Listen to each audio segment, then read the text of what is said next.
Compañeros del curso Introducción a los diseños de experimentos, bienvenidos a una sesión más de un video tutorial. En esta ocasión vamos a resolver comparación de medias en datos pareados. En un momento más explico a qué se refiere esto.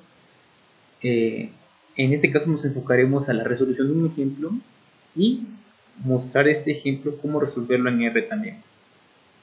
El ejemplo ilustrativo es el siguiente. Vestigios de metales en el agua potable afectan su sabor, y concentraciones demasiado altas pueden representar un riesgo para la salud. En un artículo se reportó que se seleccionaron 6 objetos experimentales y se determinó la concentración de zinc para el agua de la superficie y para el agua de fondo en 6 localidades, es decir, en dichos objetos experimentales. Bueno, los 6 pares de observaciones se muestran en la siguiente tabla que le proporciono. A esto nos referimos, por ejemplo, la localidad 1, que es el objeto experimental, se le tomó medida de la concentración de zinc en el agua que está en el fondo y agua que está en la superficie. Por eso son pareadas, porque para un individuo se le obtiene 2 observaciones.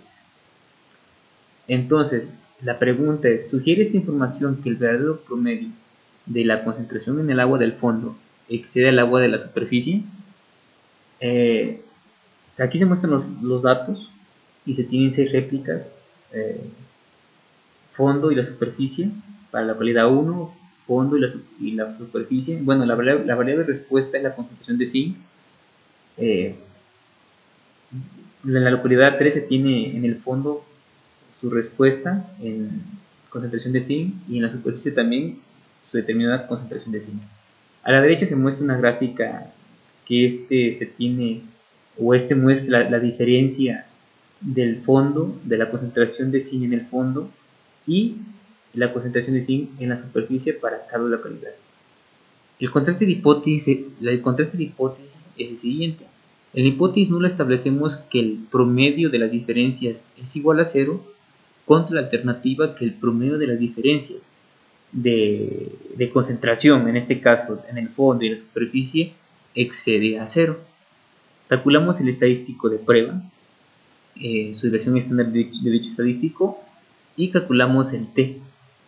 Un t, en este caso sería similar a un t0, y nos resulta que es 3.70.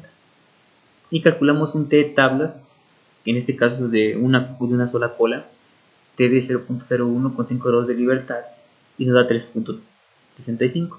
Como 3.70 es mayor que 3.365, en este caso se rechaza la hipótesis nula con un nivel de significancia de 0.01. Es decir, la información sugiere que la concentración del zinc en el agua del fondo excede al contenido de zinc en el agua de la superficie. Para hacer esto vamos a R y a ver cómo se hacen estos cálculos. Y tenemos lo siguiente. Bueno, aquí tenemos los datos del fondo, de la superficie, los datos, bueno, vemos la matriz de diseños, aquí lo tenemos. Sacamos la prueba T pareada, que es la misma prueba que se utilizó para datos independientes, nada más que en este caso le agregamos pareada o paired, una T que indica true, y ya en este caso estamos aplicando una prueba T pareada. La prueba da lo siguiente.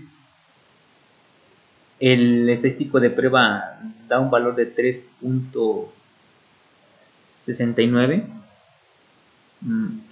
muy similar al T que nosotros calculamos, que es de 3.70, y en este caso un grado de libertad de 5 y un p-valor de 0.007. En este caso, como si aplicamos un nivel de significancia del 0.05, el p-valor es más pequeño todavía. Entonces eso da indicios de que o hay evidencia para rechazar la hipótesis nula y de evidencia a favor de la hipótesis alternativa. Es decir, que la concentración de zinc del agua del fondo excede la concentración de zinc del agua de la superficie. ¿Sí? Es lo que tenemos en esta prueba. Eso es todo en este video tutorial y hasta la próxima.